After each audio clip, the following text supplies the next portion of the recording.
From Poverty to Power, The Realization of Prosperity and Peace by James Allen. Read to you by Theron Collins. Forward. I looked around upon the world and saw that it was shadowed by sorrow and scorched by the fierce fires of suffering. And I looked for the cause. I looked around but could not find it. I looked in books but could not find it. I looked within and found there both the cause and the self-made nature of that cause. I looked again and deeper and found the remedy. I found one law, the law of love, one life, the life of adjustment to that law, one truth, the truth of a conquered mind and a quiet and obedient heart. And I dreamed of writing a book which should help men and women, whether rich or poor, learned or unlearned, worldly or unworldly, to find within themselves the source of all success, all happiness, all accomplishment, all truth. And the dream remained with me and at last became substantial. And now I send it forth into the world on its mission of healing and blessedness, knowing that it cannot fail to reach the homes and hearts of those who are waiting and ready to receive it. James Allen.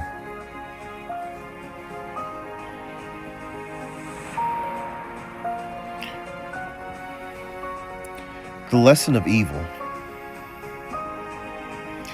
Unrest and pain and sorrow are the shadows of life. There is no heart in all the world that has not felt the sting of pain. No mind has not been tossed upon the dark waters of trouble. No eye that has not wept the hot, blinding tears of unspeakable anguish. There is no household where the great destroyers, disease and death have not entered, serving heart from heart and casting over all the dark pall of sorrow. In the strong and apparently indestructible meshes of evil, all are more or less fast, caught in pain, unhappiness, and misfortunate wait upon mankind. With the object of escaping or in some way mitigating this overshadowing gloom, men and women rush blindly into innumerable devices, pathways by which they fondly hope to enter into the happiness which will not pass away.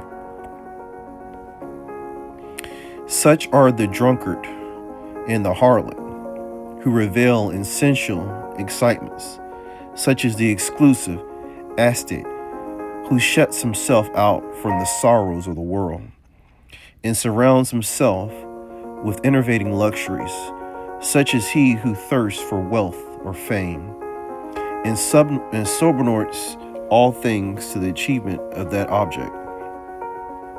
And such are they who seek consolation in the performance of religious rites, until all the happiness sought seems to come, and the soul for a time is lulled into a sweet security and an intoxicating forgetfulness of existence of evil.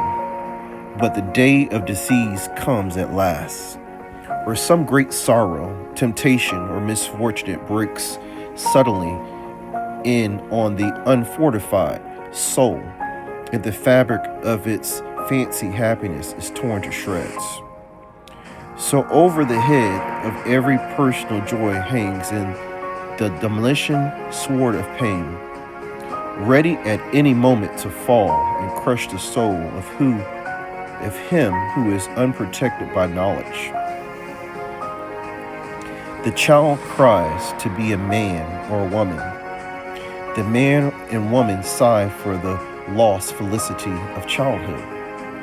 The poor man chafes under the chains of poverty by which he is bound, and the rich man often lives in fear of poverty, or scours the world in search of an elusive shadow he calls happiness. Sometimes the soul feels that it has found a secure peace and happiness in adopting a certain religion, in embracing an intellectual philosophy, or in building up an intellectual or artistic idea. But some overpowering temptation proves the religion to be inadequate or insufficient. The theoretical philosophy is found to be useless as a prop, or in a moment the idealistic statue upon which the devotee has for years been laboring is shattered into fragments at his feet. Is there then no way of escape from pain and sorrow? Are there no means by which bonds of evil may be broken? Is permanent happiness, secure prosperity, and abiding peace a foolish dream? No, there is a way, and I speak it with gladness, by which evil can be slain forever. There is a process by which disease, poverty, or any adverse condition or circumstances can be put on one side, never to return. There is a method by which permanent prosperity can be secured, free from all fear of the return of adversity. And there is a practice by which unbroken and unending peace and bliss can be partaken of and realized. And the beginning of the way which leads to glorious realization is the acquirement of a right understanding of the nature of evil. It is not sufficient to deny or ignore evil. It must be understood. It is not enough to pray to God to remove the evil. You must find out why it is there and what lesson it has for you. It is of no avail to fret and fume and chafe at the chains which bind you. You must know why and how you are bound. Therefore, reader, you must get outside of yourself and must begin to examine and understand yourself. You must cease to be a disobedient child in the school of experience and must begin to learn with humility and patience the lessons that are set forth for you, edification and ultimate perfection. For evil, when rightly understood, is found to be not an unlimited power or principle in the universe, but a passing phase of human experience, and is therefore becomes a teacher to those who are willing to learn. Evil is not an abstract something outside yourself. It is an experience in your own heart. And by patiently examining and rectifying your heart, you will be gradually led into the discovery of the origin and nature of evil, which will necessarily be followed by its complete eradication. All evil is corrective and remedial, and therefore not permanent. It is rooted in ignorance of the true nature and relation of things. And so long as we remain in that state of ignorance, we remain subject to evil. There is no evil in the universe which is not the result of ignorance, and which would not, if we were ready and willing to learn its lesson, lead us to higher wisdom and then vanish away. But men remain in evil, and it does not pass away because men are not willing or prepared to learn the lesson which it came to teach them. I knew a child who every night when his mother took it to bed, cried to be allowed to play with the candle. And one night when the mother was off guard for a moment, the child took hold of the candle. The inevitable result followed, and the child never wished to play with the candle again. By its one foolish act, it learned perfectly the lesson of obedience and entered into the knowledge that fire burns. And this incident is a complete illustration of the nature, meaning, and ultimate result of all sin and evil. As a child suffered through its own ignorance of the real nature of fire, so older children suffer through their ignorance of the real nature of the things which they weep for and strive after, and which harm them when they are secured. The only difference being in the latter case, the ignorance and evil are more deeply rooted and obscure. Evil has always been symbolized by darkness, and good by light, and hidden within the symbol is contained the perfect interpretation. The reality for just a light always floods the universe, and darkness is only a mere speck or shadow cast by a small body intercepting a few rays of illimitable light. So the light of the supreme good is a positive and life-giving power which floods the universe, and evil, the insignificant shadow cast by the self that interprets and shuts off the illuminating rays which strive for entrance. When night falls, the world in its black, impenetrable mantle, no matter how dense the darkness, it covers but the small space of half of our little planet, while the whole universe is ablaze with living light, and every soul knows that it will awake in the light in the morning. Know then that when the dark night of sorrow, pain, or misfortune settles down upon your soul, and you stumble along with weary and uncertain steps, that you are merely intercepting your own personal desires between yourself and the boundless light of joy and bliss, and the dark shadow that covers you is a cast by none and nothing but yourself. And just as the darkness without is but a negative shadow, and unreality which comes from nowhere goes to nowhere, and has no abiding dwelling place, so the darkness within is equally a negative shadow passing over the evolving and light-born soul. But I fancy I hear someone say, why pass through the darkness of evil at all?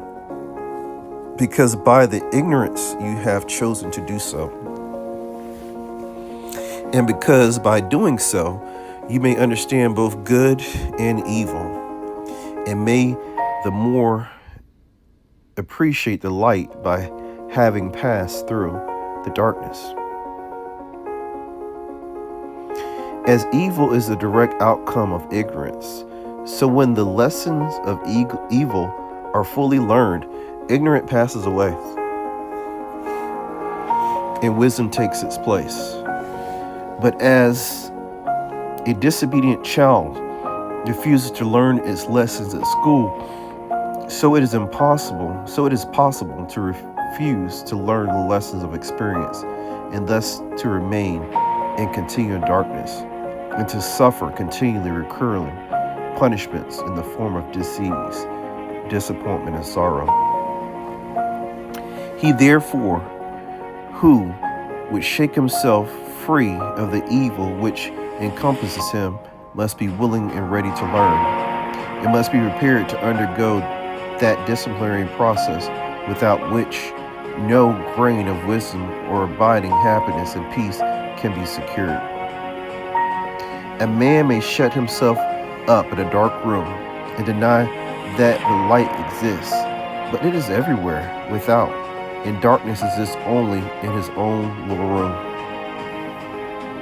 So you may shut out the light of truth, or you may begin to pull down the walls of prejudice, self-seeking, and error which you have built around yourself.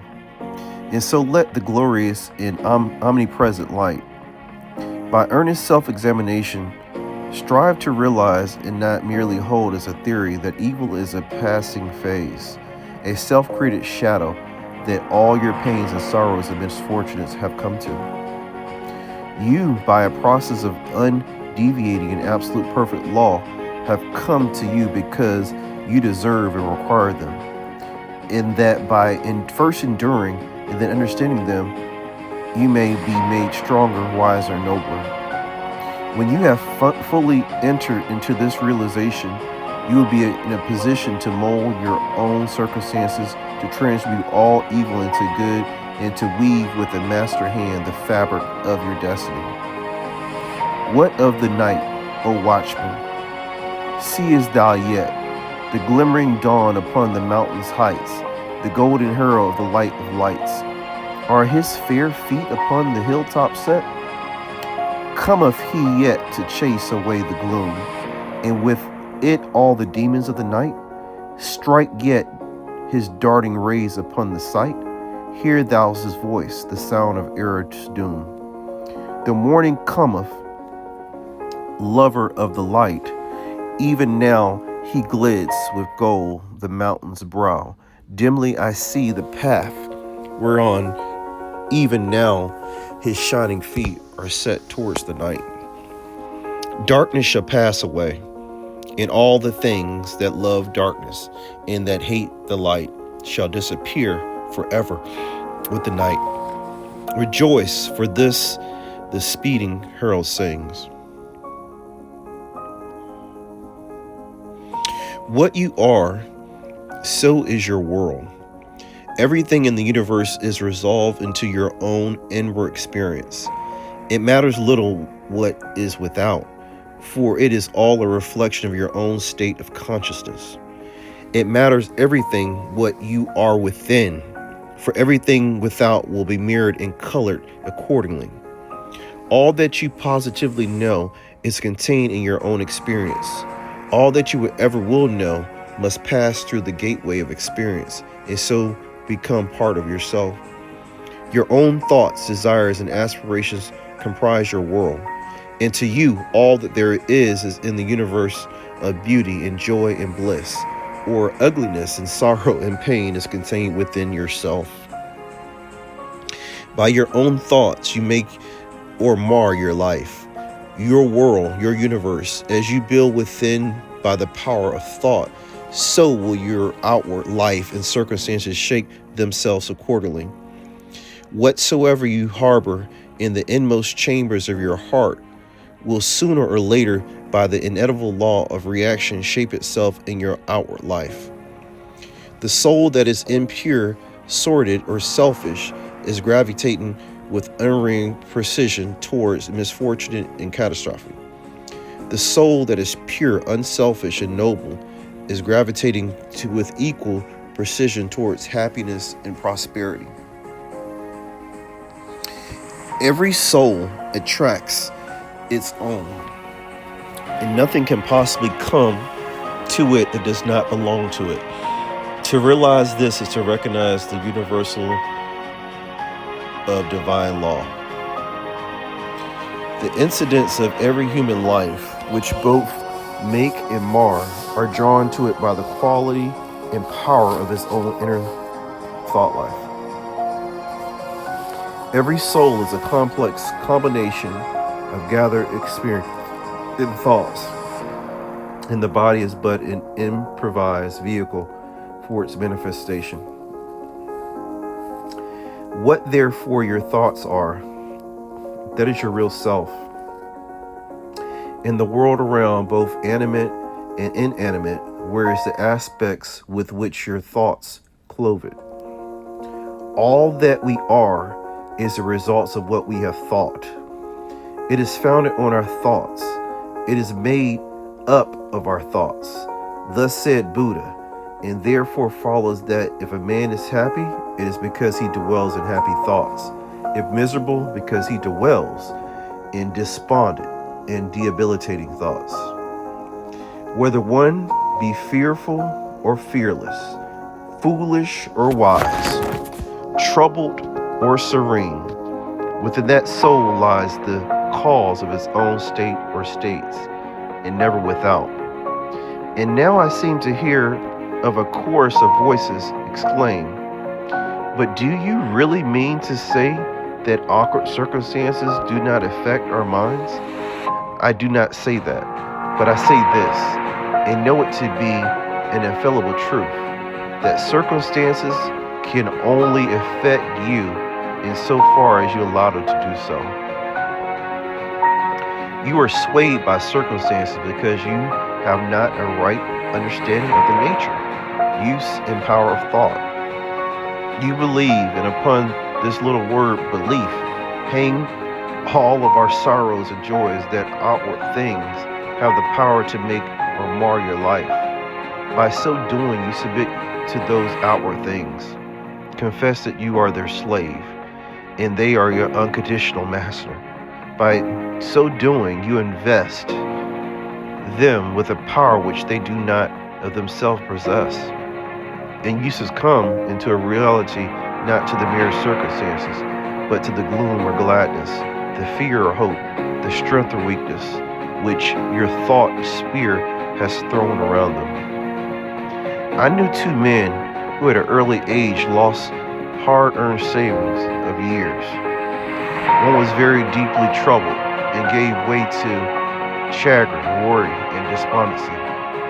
The other, on reading in his morning paper that the bank in which his money was deposited had hopelessly failed and that he had lost all, quietly and friendly remarked, "Well, it's gone, and trouble and worry won't bring it back, but hard work will."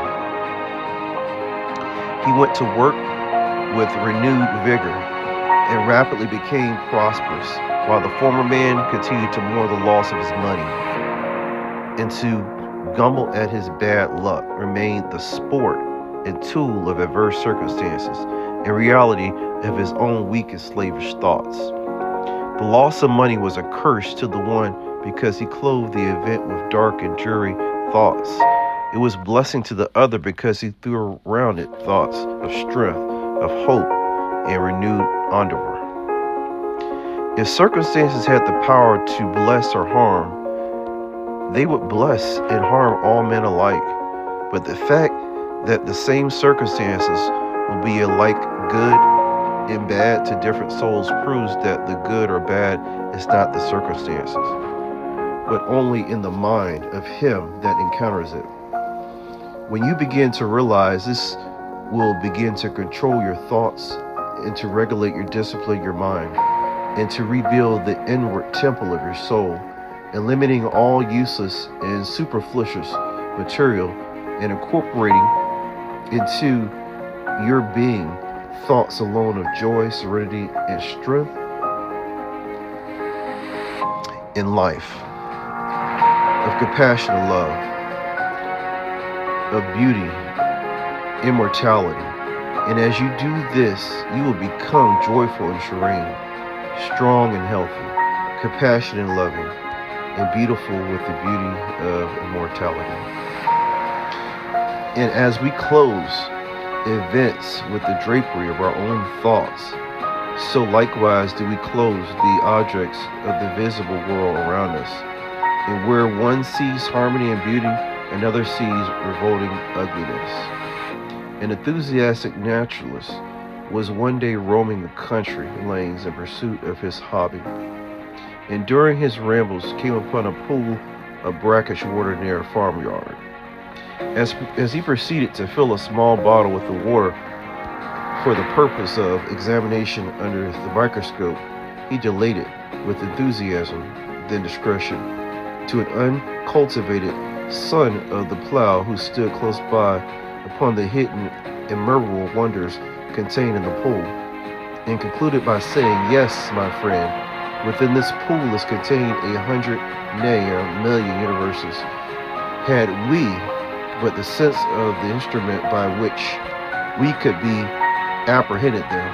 And the unsophisticated one ponderously remarked, "I know the water be full of tadpoles, but they be easy to catch." Where the naturalist, his mind stored with knowledge of natural facts, saw beauty, harmony, and hidden glory.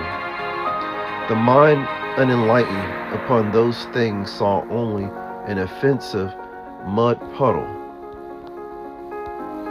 The wildflower which the cause of wayfarer thoughtlessly tramples upon is the spiritual eye of the poet, an angelic messenger from the invisible. To the many, the ocean is but a dreary expanse of water on which ships sail and are sometimes wrecked. To the soul of the musician, it is a living thing, and he hears in all its changing moods divine harmonies. Where the ordinary mind sees disaster and confusion, the mind of the philosopher sees the most perfect sequence of cause and effect.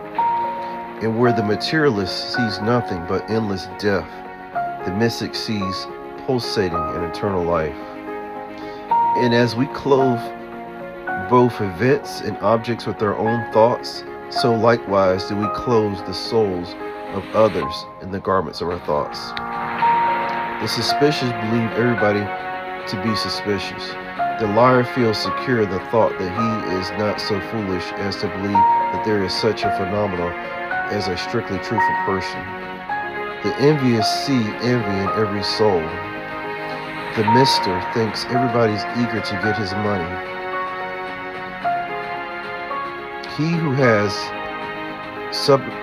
subordinated conscience in the making of his wealth sleeps with a revolver on his pillow, wrapped in the delusion that the world is full of conscienceless people who are eager to rob him. And the abandoned sensualist looks upon the saint as a hypocrite. On the other hand, those who dwell in loving thoughts see that in all which calls forth their love and sympathy and trusting and honest are not troubled by suspicion. The good-natured and charitable who rejoice at the good fortune of others sacredly know that envy means, and he who has realized the divine within himself recognizes in all beings, even in the beasts. And men and women are confirmed in their mental outlook because of the fact that by the law of cause and effect, they attract to themselves that which they send forth, and so come in contact with people similar to themselves. The old adage, birds of a feather flock together, has been significant than is generally attached to it. For in the thought world, as in the world of matter, each clings to its kind. Do you wish for kindness? Be kind. Do you wish for truth? Be true. What you give of yourself you find. Your world is a reflection of you. If you are one of those who are praying for and are looking for to a happier world beyond the grave, here is a message of gladness for you.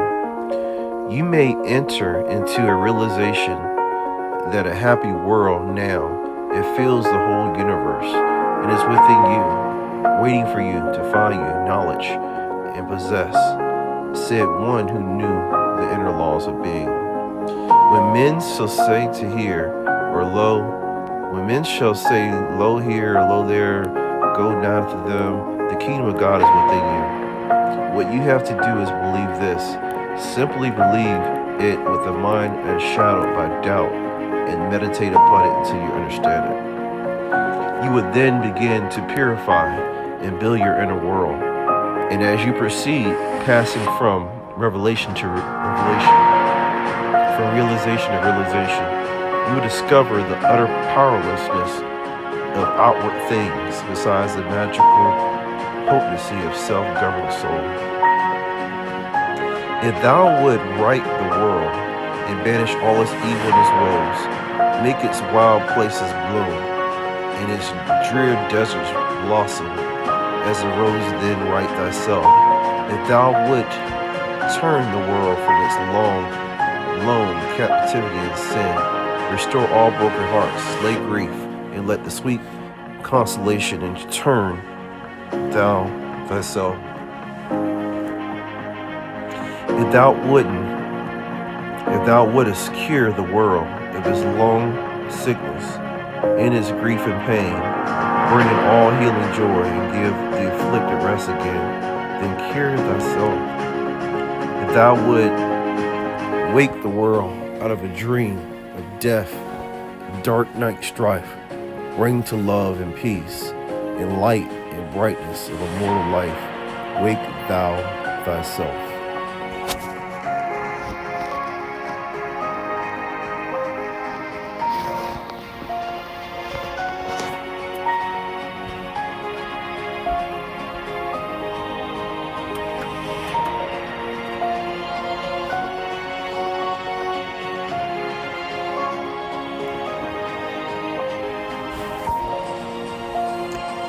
The way out of undesirable conditions.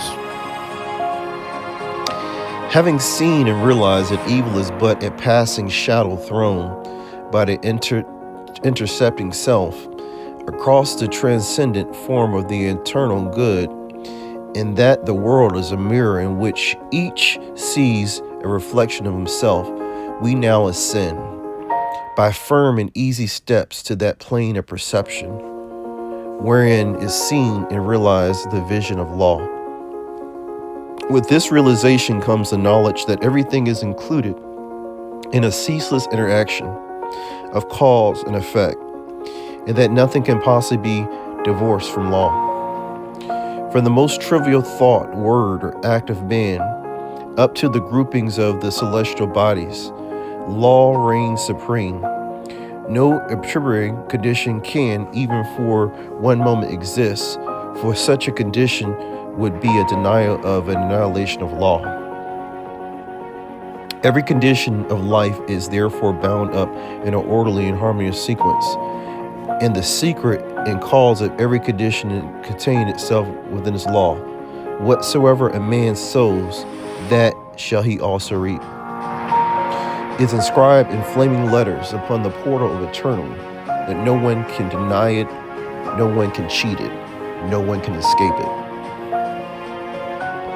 He who puts his hand in the fire must suffer the burning until such time as it has worked itself out, and neither curses nor prayers can avail to alter it. And precisely the same law governs the realm of mind. Hatred, anger, jealousy, envy, lust, covetousness, all these are fires which burn, and whoever even so much as touches them must suffer the torments of burning.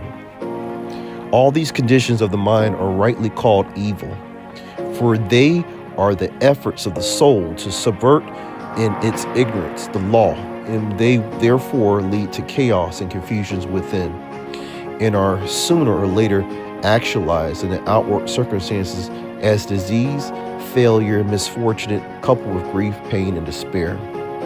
Whereas love, gentleness, goodwill, purity are cooling airs which breathe peace upon the soul that woes them. And being in harmony with the eternal law, they become actualized in the form of health, peaceful surroundings, and undeviating success and good fortune. And through understanding of this great law, which permeates the universe, leads to the acquirement of that state of mind known as obedience. To know that justice, harmony, and love are the supreme in the universe is likewise to know that all adverse and painful conditions are the result of our own disobedience of that law. Such knowledge leads to the strength and power, and it's upon such knowledge alone that their true life and enduring success and happiness can be built. To be patient under all circumstances and to accept all conditions as necessary factors in your training is to rise superior to all painful conditions and to overcome them for an overcoming which is sure and which leaves no fear of their return. For the power of obedience to law, they are utterly slain. Such an obedience, one is working in harmony with the law, has in fact identified himself with the law, and whatsoever he conquers for every whatsoever he builds, he can never be destroyed. The cause of all power as of all weakness is within. The secret of all happiness as of all misery is likewise within. There is no progress apart from the unfoldment within, and no sure foothold of prosperity or peace except by the orderly advancement in knowledge. You say you are chained by circumstances. You cry out for better opportunities, for a wider scope, for improved physical conditions, and perhaps you inwardly curse the fate that binds you hand and foot. It is for you that I write. It is to you that I speak.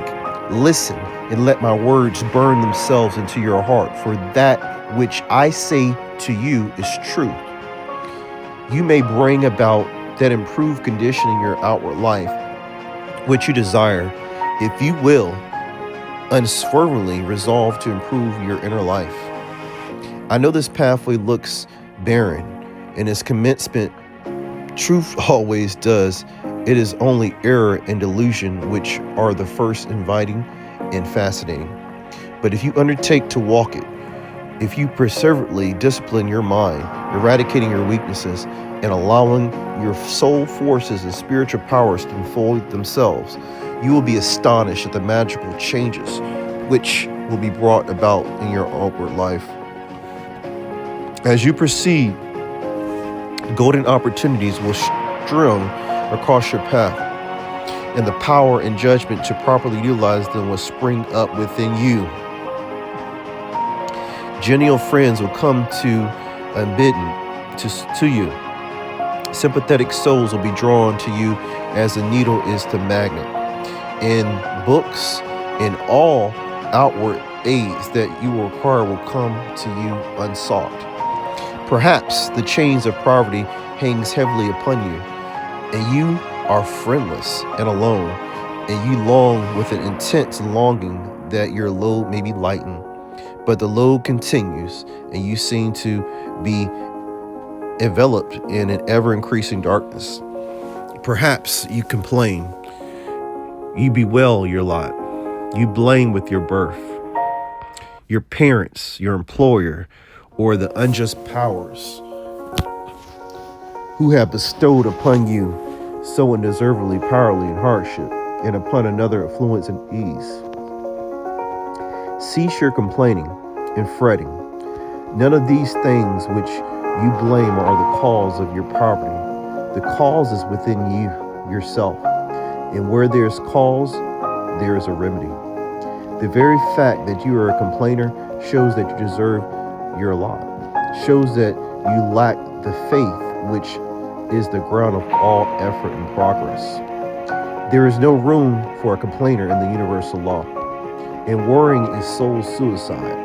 By your very attitude of mind, you are strengthening the chains which bind you and are drawing about the darkness by which you are enveloped. Alter your outlook upon life, and your outward life will alter. Build yourself up in the faith of knowledge, and make yourself worthy of better surroundings and wider opportunities. Be sure, first of all, that you are making the best of what you have. Do not delude yourself into supposing that you could step into greater advantages whilst overlooking smaller ones. For if you could,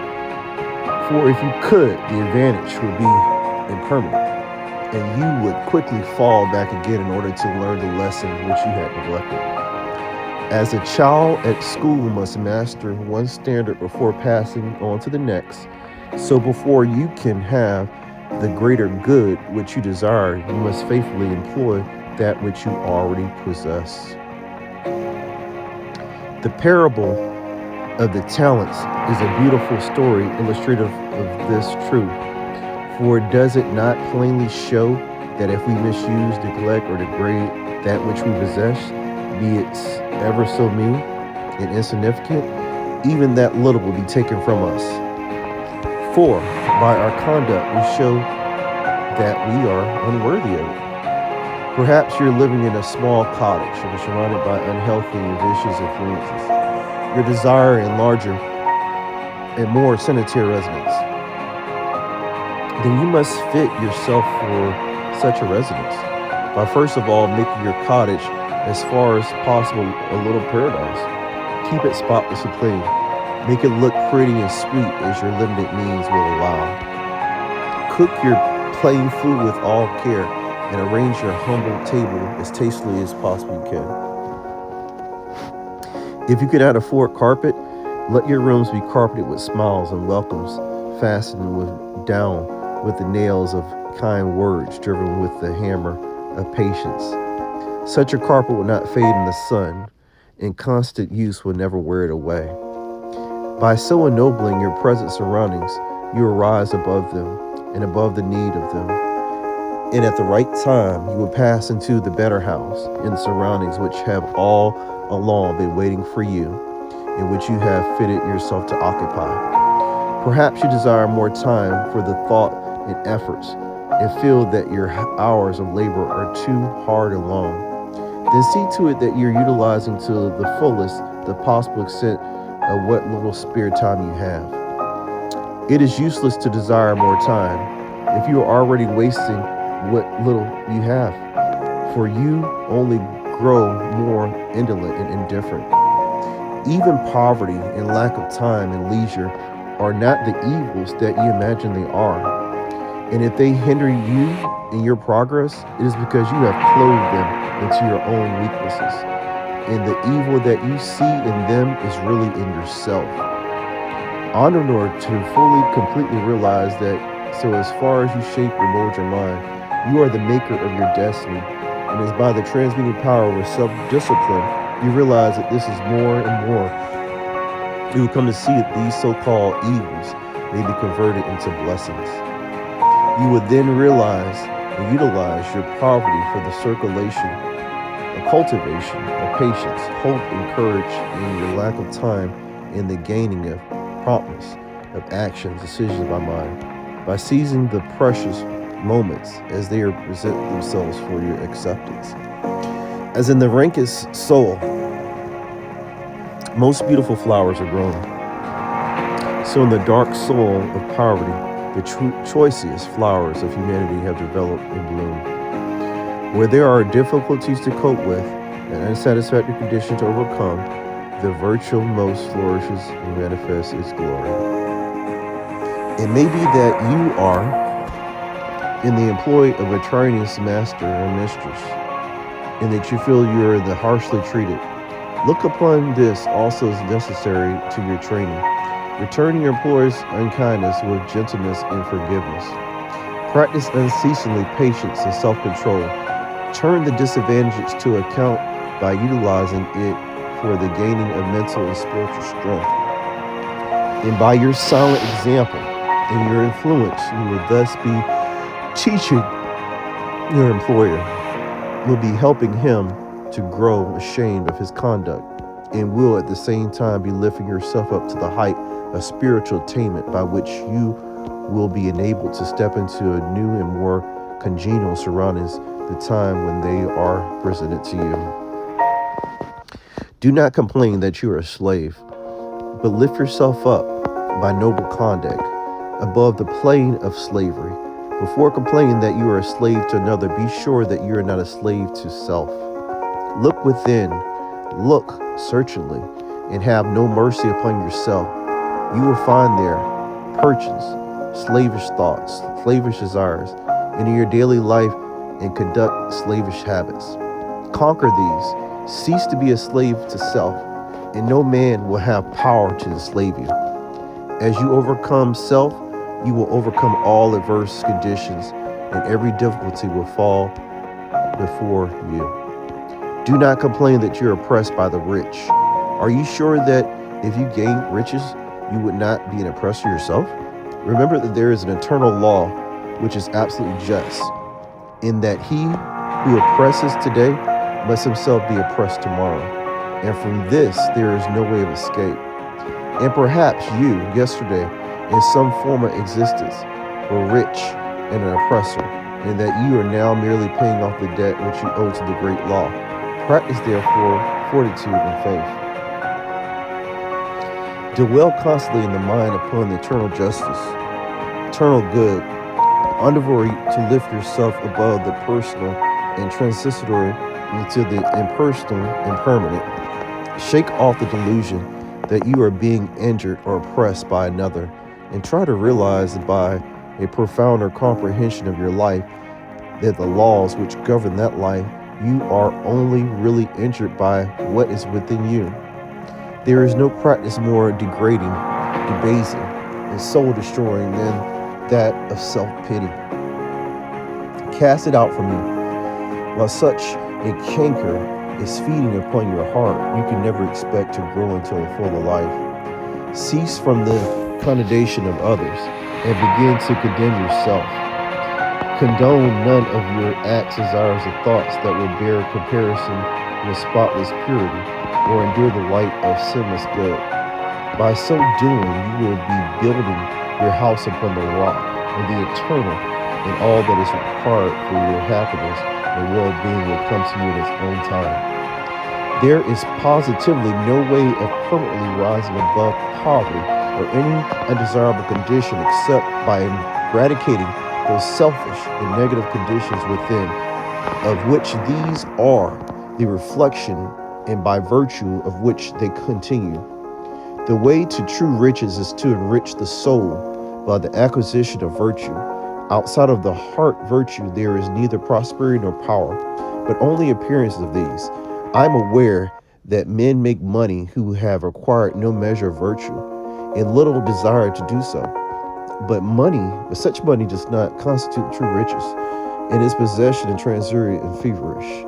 Here's a David's testimony. For I was envious at the foolish when I saw the prosperity of the wicked. Their eyes stand out with fatness, and they have more than the heart could wish. Verily, I have cleansed my heart in vain and washed my hands in innocence. When I thought to know this is too painful for me, until I went into the sanctuary of God and then understood therein. The prosperity of the wicked was a great trial to David until he went into the sanctuary of God and knew then therein. You likewise may go into that sanctuary. It is within you. It is the state of consciousness which remains when all that is sorted, impersonal and impermanent, risen above, universal and eternal principles are realized. That is the God state of consciousness. It is the sanctuary of the Most High. When by long strife and self-discipline you have succeeded in entering the door of that holy temple, you will perceive with unobstructed vision the end and fruit of all human thought and honor, both good and evil. You will then no longer relax your faith when you see the immoral man accumulating outward riches, for you know that he must come again to poverty and degradation. The rich man who is a barren of virtue, in reality is poor, and as surely as the waters of the river are drifting to the ocean, so surely is he in the midst of all his riches, drifting towards poverty and misfortune. And though he die rich, yet must he return to reap the bitter fruit of all his immorality. And although he becomes rich many times, yet many times must he be thrown back into poverty, until by long experience and suffering he conquers the poverty within.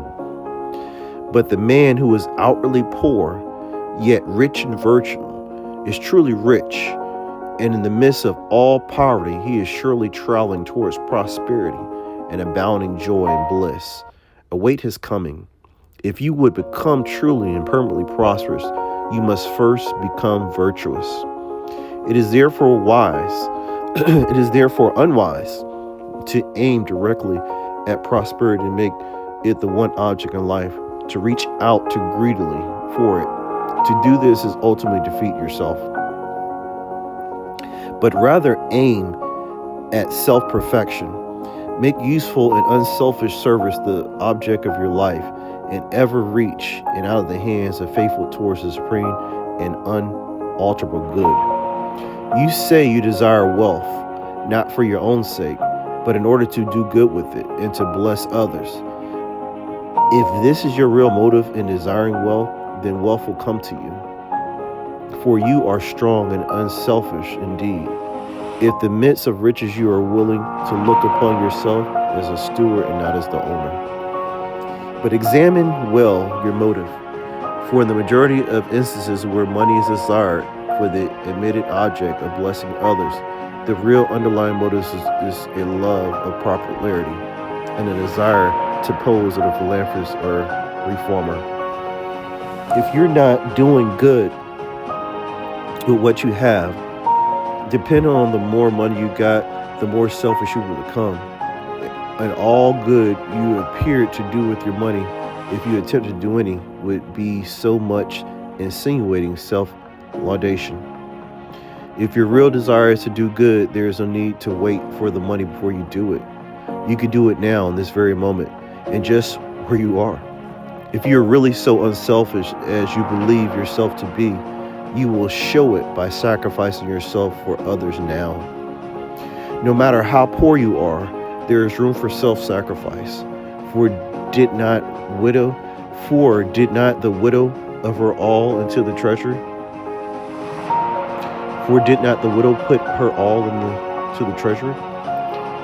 The heart that truly desires to do good does not wait for money before doing it, but comes to the altar of sacrifice, and leaving there the unworthy elements of self, goes out and breathes upon the neighbor and stranger, friend and enemy alike, the breath of blessedness.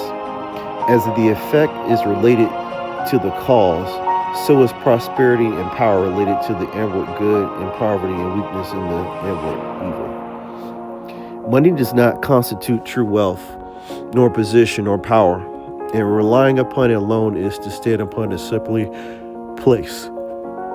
Your true wealth is your stock of virtue, your true power, the uses which you put it. Rectify your heart, and you will rectify your life. Lust, hatred, anger, vanity, pride, covetousness, self-indulgence, self-seeking, obstinacy, all these are poverty and weakness, whereas love, purity, gentleness, meekness, compassion, generosity, self-forgetfulness, and self-renunciation, all these are wealth and power. As the elements of poverty and weakness are overcome, an irresistible and all-conquering power is evolved from within. And he who succeeds in establishing himself in the highest virtue brings the whole world to his feet.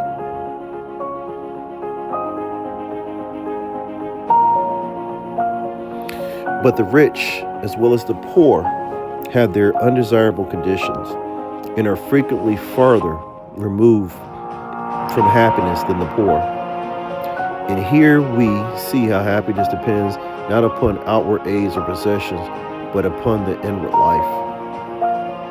Perhaps you are an employer and have endless trouble with those whom you employ.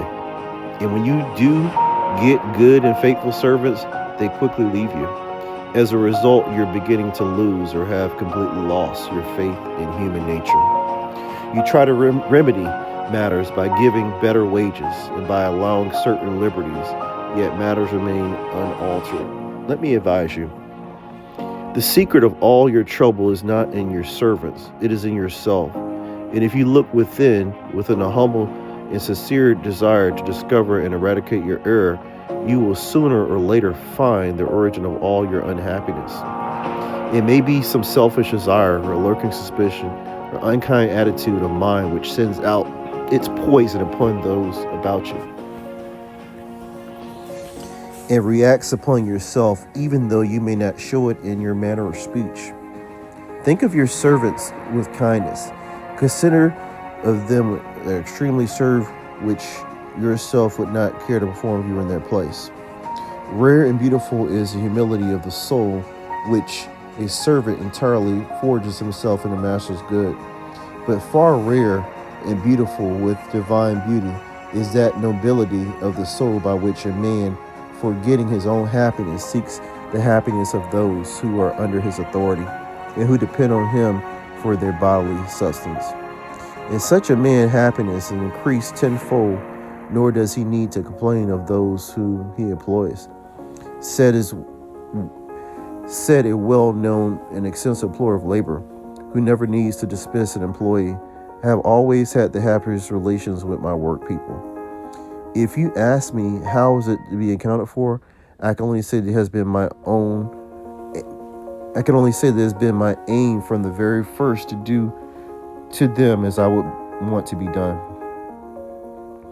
Herein lies the secret by which all desirable conditions are secured and all that undesirable are overcome.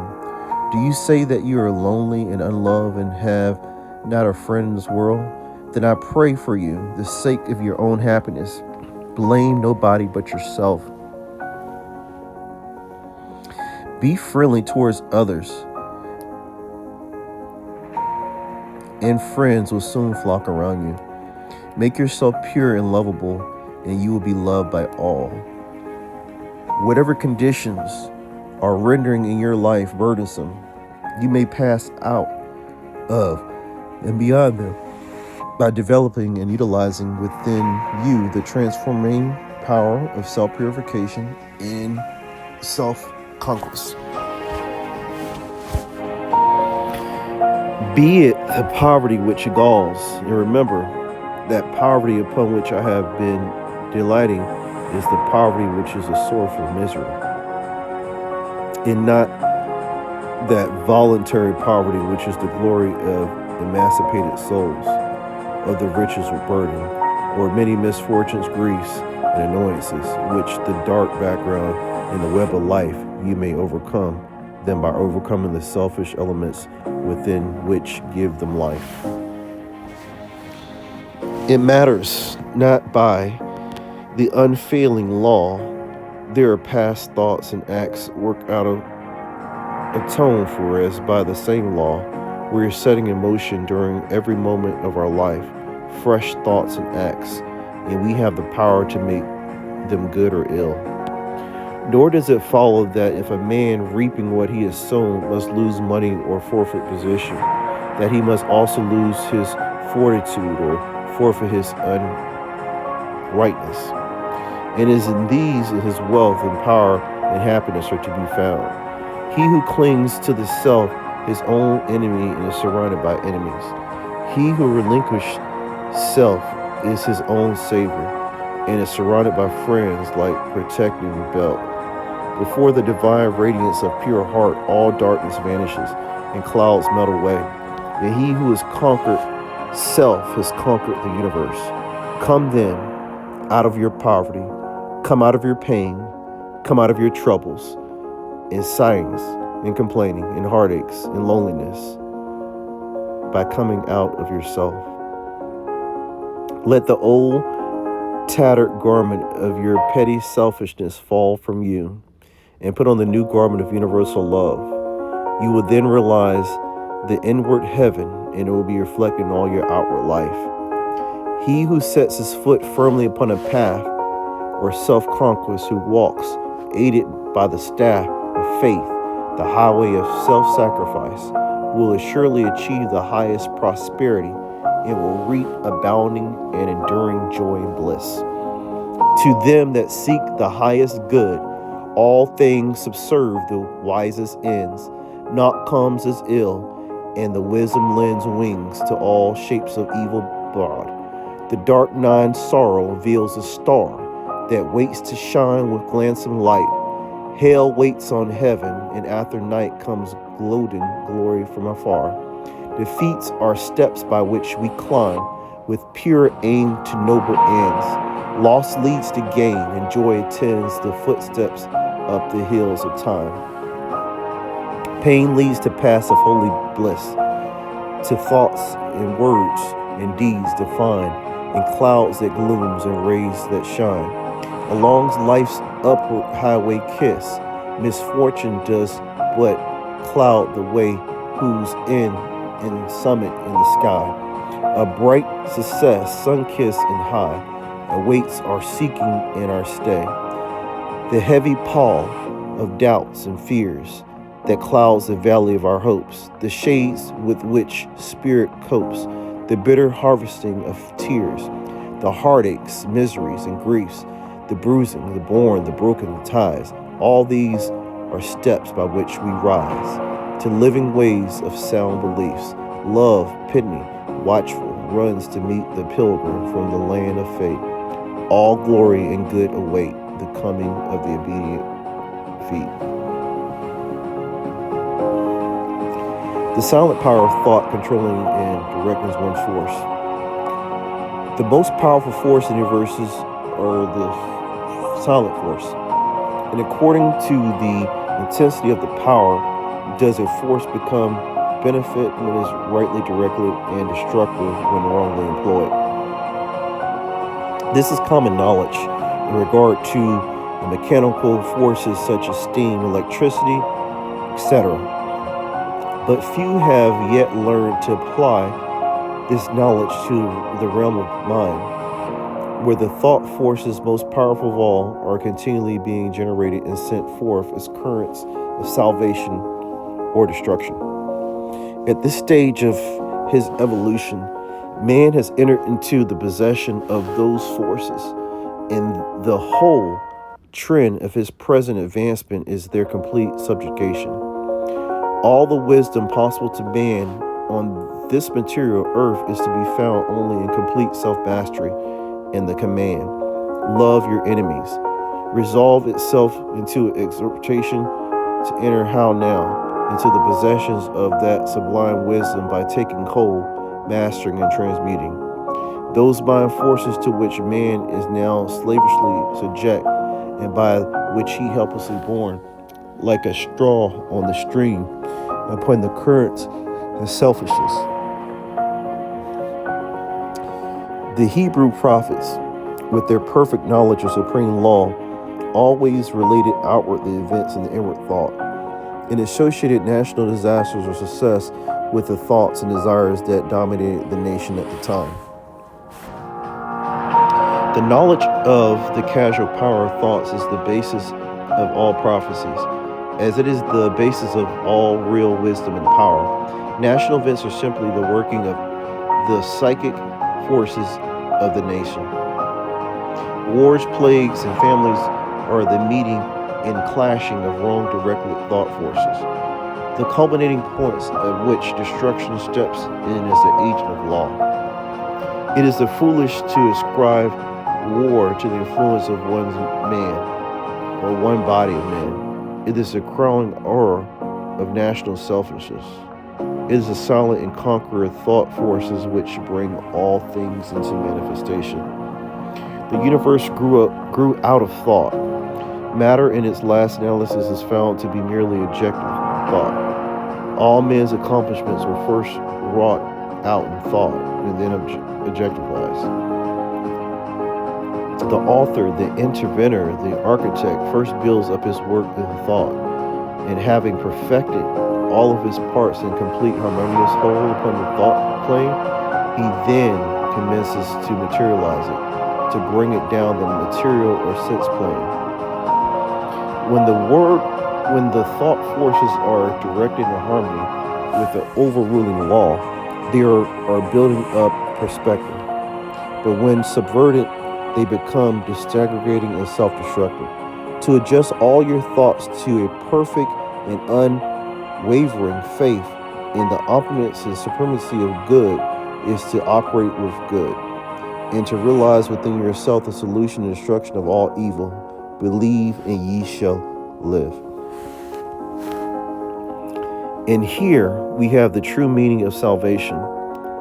Salvation from darkness and negation of evil by entering into and realizing the light, living light of the eternal God.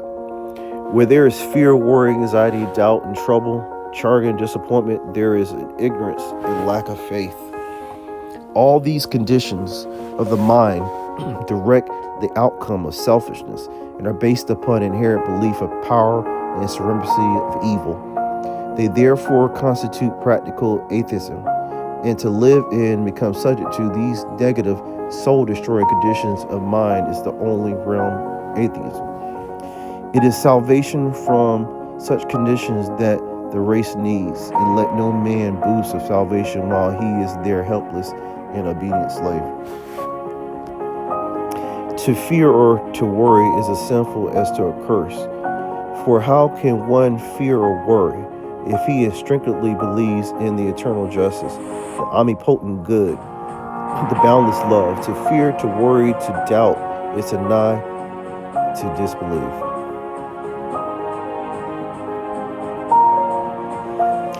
It is from such state of mind that all weaknesses and failure proceed, for they represent the annulling and disintegrating the positive thought forces which would otherwise spread to their object with power and bring about their own beneficial results.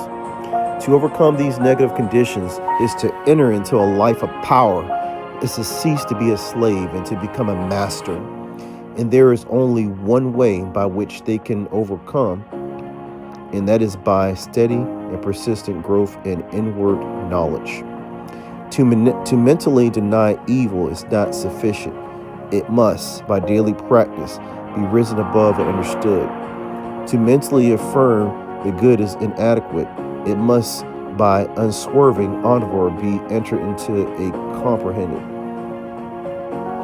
The intelligent practice of self-control quickly leads to a knowledge of one's interior thought forces, and later on to the acquisition of that power by which they rightly employ and direct.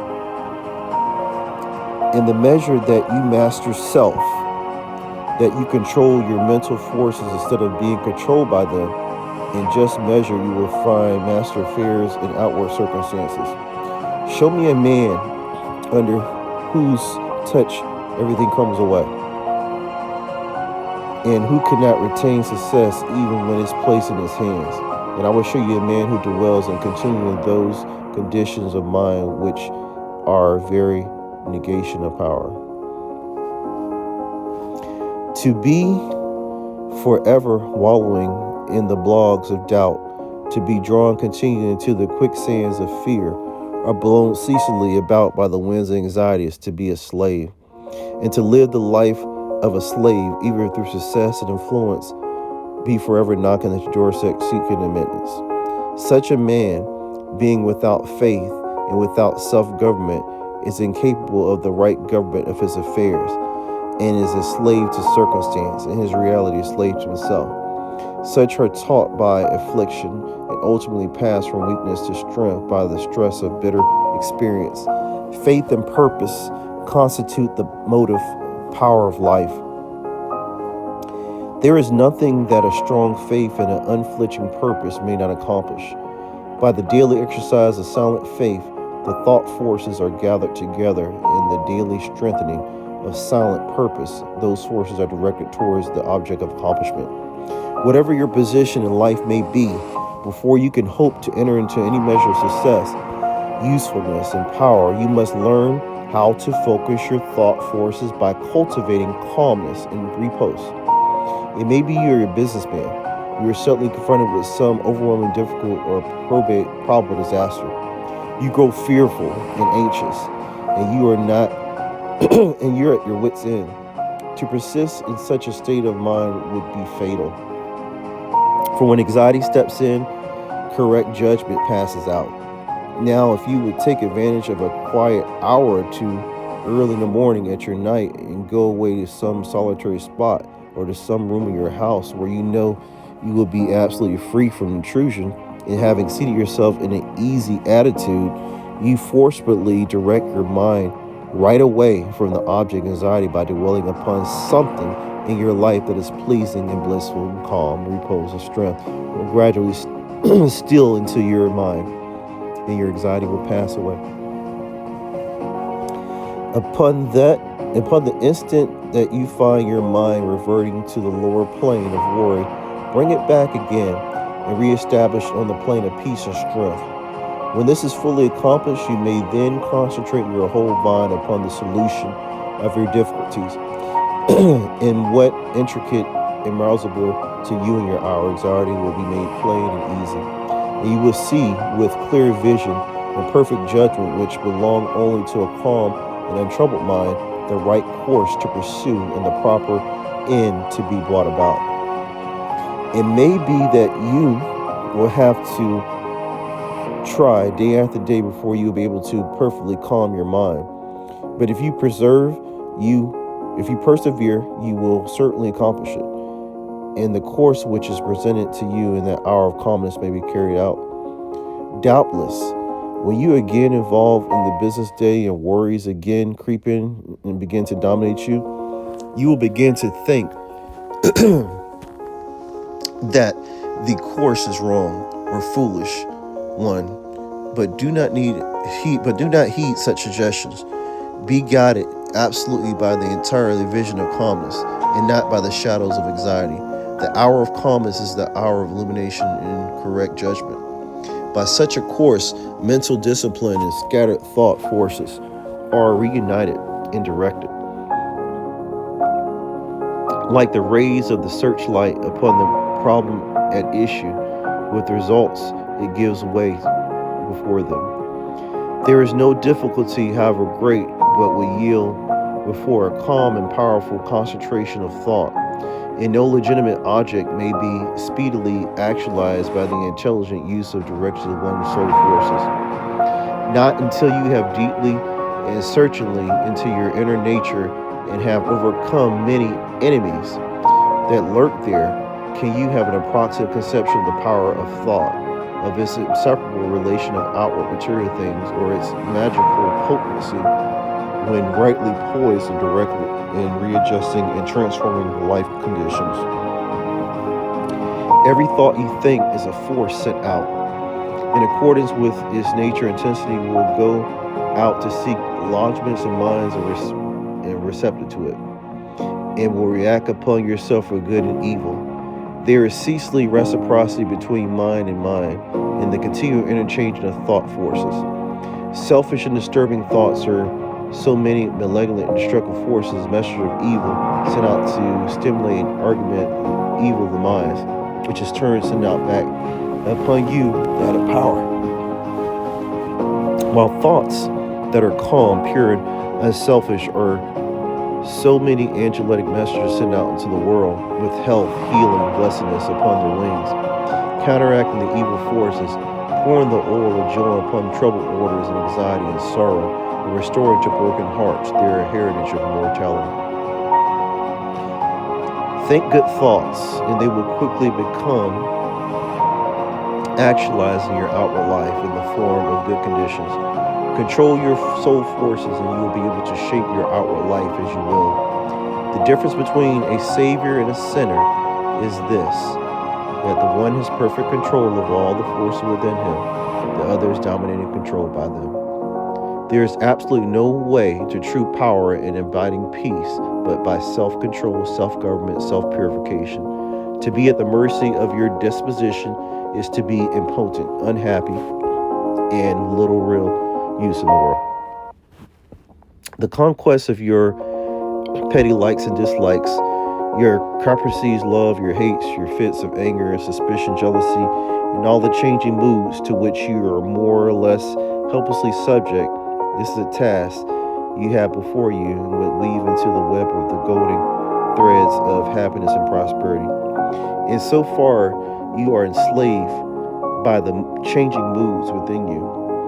You will need to depend on others and upon outward aids to walk you through life. If you would walk firmly and securely and would accomplish any achievement, you must learn to rise above and control all disturbing, retarding vibrations. You must daily practice the habit of putting your mind at rest, going into the silence. It is commonly called this method of replacing troubled thoughts with one of peace, thoughts of weakness with one of strength. Until you succeed in doing this, you cannot hope to direct your mental forces upon the problems and pursuits of life with appreciate measures of success. It is a process of diverting one's scattered forces into one powerful channel. Just as useless marsh may be converted into a field of golden corn or fruitful garden by draining and directing the scattered harmful steams as the well-cut channel, so he who acquires calmness and supplements the direct thought currents of himself saves his soul and fructifies his heart and life. As you succeed in gaining mastery over your impulses and thoughts, you will begin to feel growing up within you A new and silent power and settled feeling of composure and strength will remain with you. Your latest powers will begin to unfold themselves. And whereas formerly your efforts were weak and ineffectual, you will now be able to work with that calm confidence which commands success. And along with this new power and strength, there will be awakened within you that interior illumination known as intuition. And you will walk no longer in darkness and speculation, but in light and certainty. With the development of this soul vision, judgment and mental perception, penetration will be incalculably increased. And there will evolve within you that prophetic vision that by the aid of which will be able to sense coming events and forecast with remarkable accuracy the results of your efforts. And in just the measure that you alter from within, will your outlook upon life alter. And as you alter your mental attitude towards others, they will alter in their attitude and conduct towards you. As you rise above the lower debilitating and destructive thought forces, you will come in contact with positive, strengthening, and upbuilding currents generated by strong and pure, noble minds. And your happiness will be immeasurable, intensified, and you will begin to realize the joy, strength, and power which are born only of self-mastery. And this joy, strength, and power will continually radiating from you. And without any effort on your part, nay, though you are utterly unconscious of it, strong people will be drawn towards you. Influence will be put into your hands. In accordance with your altered thought, word will outward events shape themselves. A man's foes are they of his own household, and he who would be useful, strong, and happy must cease to be a passive receptacle for the negative, beggarly, and impure streams of thought. And as a wise householder commands his servants and invites his guests, so must he learn to command his desire to say with authority what thoughts he shall admit into the mansion of his soul. Even a very partial success in self-mastery adds greatly to one's power, and he who succeeds in perfecting this divine accomplishment enters into possession of undreamed of wisdom and inward strength and peace, and realizes that all the forces of the universe aid and protects his footsteps, who is the master of his soul. Would you scale the highest heaven? Would you pierce the lowest hell? Live in dreams of constant beauty, or in the baskets thinking dwell. For your thoughts are heaven above you, and your thoughts are hell below. Bliss is not except in thinking, torment not, but thou can know.